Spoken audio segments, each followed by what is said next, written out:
But there could also be a creative link. There could also be a link in the actual physical structure that relates to the nature of consciousness.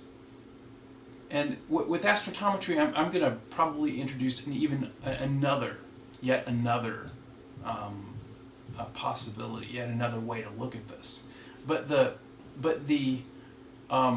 two ways that I'm considering, that are already out there, are the many worlds interpretation of quantum mechanics, which would allow you to guide your consciousness into a universe where something would manifest, which is virtual creation. I mean, it's virtually creating something that wasn't previously there, just off of the clues and keys, and the conscious or subconscious connections, entanglements that we have with the rest of the world. The second possibility is that through the matter-energy transformation relationship, that there is a sort of ontological shift that occurs. Even when you're walking down the street, and what we see when we're walking down the street is something that we've learned to map. When you're born into this world, you have to learn to navigate in the three-dimensional world. You have to learn the rules. Now, what if the rules changed at that point in your manifestation? Again, if you don't understand spiritual transcendence, this is, you're not gonna get this. You're not gonna want this. But what if the rules change at that point and the mapping changed in some way? And so what if that existence, this physical mapping existence, has to do with something that's more ontological, that is more or less persistent? And so, in other words, what if what we perceive as the conservation of energy and the transformation relationship between matter and energy actually are part of the conscious processes that happen somehow orthogonally to what we experience. In other words, in a direction that we never see because of the nature of our perception. So in other words, if our perception is predicated by these things that we can never perceive because of the nature of our perception, then the presence of what is around your consciousness when it's moving, like when you're walking down the street, and the movement itself may be related in subtle ways that actually is more of a transformational relationship, in the moment.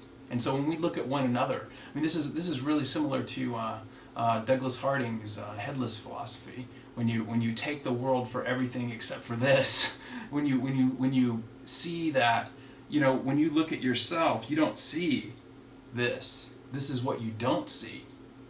And so this isn't what you are. What you are is everything else.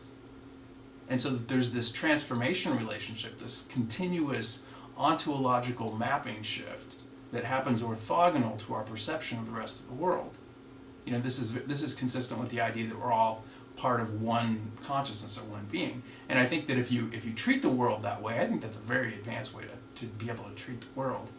It's a little disconcerting because of the way we're raised. You have to let go of a lot of stuff. But I think that's a pretty advanced philosophy, and I think that's headless.org is the legacy of Douglas Harding. And so anyway, I want to get back on track with matter and consciousness here. I wanted to say also, bring this up with Matthew.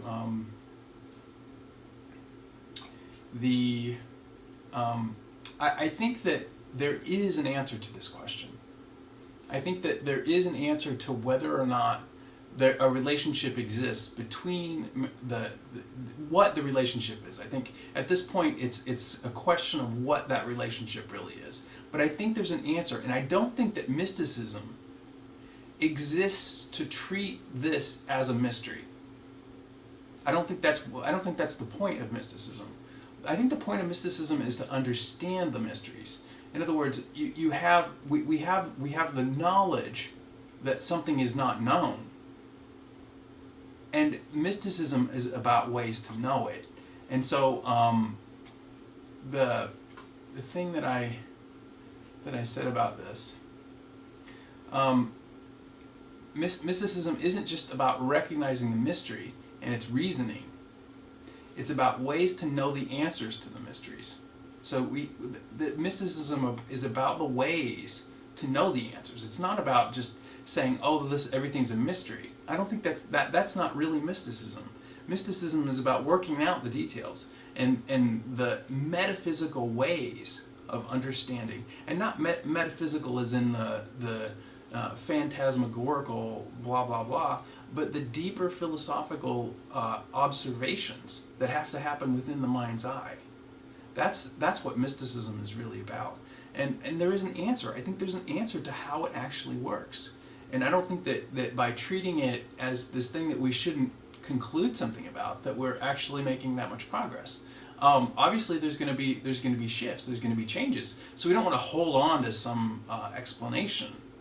But I think that by not adopting or fostering particular ideas and particular ways of looking at the world, that's just like being born into this world and neglecting the laws of the Newtonian laws of the third dimension. I mean, that would be the same thing. And so I think that especially if we want to make it to the higher dimensional understandings, and this is I'm laying a groundwork here for probably a series, maybe a very big chunk of work that I'm about to get into, that has to do with the nature of consciousness and how to use the other external influences as part of your own consciousness, which is what Aurobindo refers to as the supramental state. And so one more thing, Jogiyat commented, and identity, what you encountered, could hardly be termed creation. And this is something he put on one of my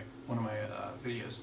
And this is he's talking about identity as opposed to the perception of consciousness. In other words, he's talking about, we can't possibly say that we create what we are, which makes a lot of sense. It makes a great deal of sense. But it's that division that Matt was talking about. That is where we learn, and I call it recursive dualism. That's my concept for it. I see that there's this dualistic nature that recurs on every level in space-time, and that's the source of our perception of the divisions. But it's creation in the sense that it is induced to manifest. In other words, it's creation in the sense that it is perceived to cause the induction of physical manifestation. What the actual mechanism is what is in contention here. That's what I'm trying to figure out, Jogiyat.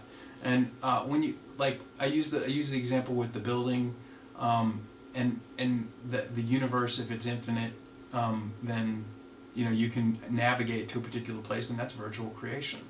And there might be this other level that's this actual ontological mapping that moves with the movement of our consciousness. That's orthogonal to our perception, and that's also a possibility. And I think that these things are testable. I don't think that these things are unknowable. I don't think that they are bound to be mysteries. And I think that is exactly what people like Aurobindo were all about. And I think the supermind is real. And I'll be providing some videos with information on that.